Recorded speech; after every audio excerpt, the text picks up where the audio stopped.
दोस्तों, किसी भी कंटेंट को कॉपी और पेस्ट करना सभी को आता होगा, मगर मैं आपसे कहूं कि सेल में रखी वैल्यू की केवल फॉर्मेटिंग को कॉपी करना है तो आप क्या करेंगे। तो आज मैं आपको सेल में रखी वैल्यू को कॉपी पेस्ट करने के साथ साथ सेल में रखी वैल्यू की केवल फॉर्मेटिंग को कॉपी करना सिखाऊंगा। नमस्ते क्लास, मेरा नाम है राजीव कुमार। नमस्ते क्लास डिजिटल इंस्टीट्यूट चैनल पर आप सभी स्टूडेंट्स का फिर से बहुत बहुत स्वागत है।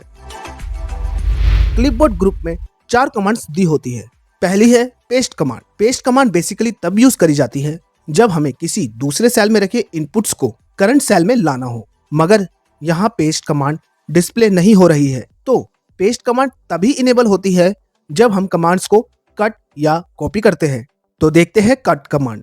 कट कमांड में हम किसी भी वैल्यू को एक सेल से उठाकर दूसरे सेल में मूव कर सकते हैं।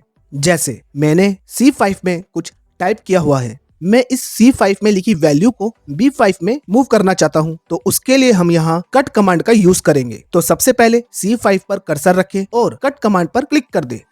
क्लिक करते ही आपको वैल्यू वाली कॉर्नर पर एनिमेशन होता दिखाई देगा। इसका मतलब यह है कि कट कमांड हमारी एक्टिवेट हो चुकी है। तो हम बात कर रहे थे पेस्ट की। पेस्ट कमांड यहाँ इनेबल हो चुकी है। अब मुझे यहाँ B5 पर कर्सर ले जाना है और पेस्ट कमांड पर क्लिक कर देना है।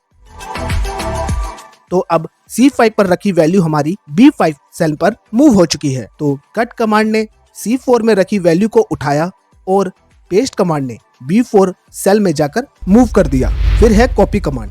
जब हमें वैल्यू की डुप्लीकेसी करनी होती है तब हम कॉपी कमांड का यूज करते हैं। मतलब कि जब हमें किसी सेल में रखी वैल्यू को दूसरे सेल में भी दिखाना हो तो हम कॉपी कमांड का यूज करते हैं। जैसे हम चाहते हैं D5 में रखी वैल्यू C5 सेल में भी शो हो, तो उसके लिए हम D5 पर कर्सर रखेंगे और कॉपी कमांड पर क्लिक कर देंगे। क्लिक करते ही एनिमेशन हमें शो करेगा कि कमांड एक्टिवेट हो चुकी है। तो दूसरी सेल में वैल्यू शो हो उसके लिए हम C5 सेल में कर्सर रखेंगे और पेस्ट कमांड पर क्लिक कर देंगे।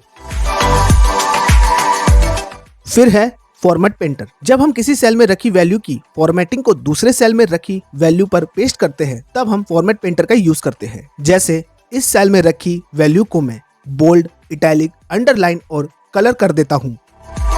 अब मुझे यह सब काम कुछ दूसरे सेल में भी रखी वैल्यू के साथ भी करना है, तो उसके लिए हमें बार बार bold, italic, underline, colour select करना पड़ेगा। मगर बार बार एक ही काम करने से एरर भी हो सकती है और समय अलग लगेगा। तो इसके लिए एक्सेल हमें एक ऑप्शन देता है जिससे हम यह काम बिना एरर के जल्दी से कर सकते हैं। उसके लिए हम सबसे पहले उस सेल को सिलेक्ट करेंगे जिसका फॉर्मेट हमें चाहिए। फिर फॉर्मेट पेंटर कमांड पर जाकर डबल क्लिक कर देंगे और उस सेल पर क्लिक करेंगे जिसका हमें फॉर्मेट बदलना है। तो जैसे कि आप देख रहे हैं, जैसे जैसे हम सेल को सिलेक्ट कर रहे हैं उस सेल का फॉर्मेट बदल रहा है। मिलते हैं नेक्स्ट वीडियो में नए टॉपिक के साथ। जब तक के लिए नमस्ते। नमस्ते क्लास।